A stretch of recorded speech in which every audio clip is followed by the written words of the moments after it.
this is a process. Yeah. Much of what we've heard are allegations. Right. Si ganyan, nagnakaw eh. Si ganyan, binigyan ko ng pera. Si ganyan. We have to prove it. Yeah. You don't want to go after people who are innocent. Now, we know many of these people are not innocent. Okay.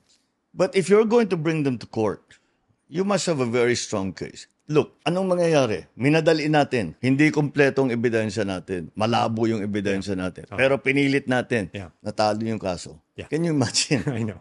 I think that would be much, much, much worse. But I think that's also something that the people who like marched on September 21 have to kind of understand also, di ba? Yeah, but it's understandable din eh, because it's the sins committed, and I call them sins. It's it's no longer mistakes or corruption.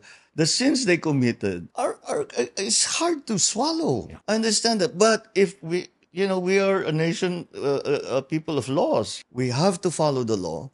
Otherwise, whatever we do is not legitimate. O ikulong mo yan. Sasabihin, hindi wala ka namang ebidensya, wala ka namang ipinakita, hindi mo sinagat yung ganito, hindi mo sinagat. We have to be thorough also. If we're actually going to punish these people, we have to be very, very clear about what we are doing.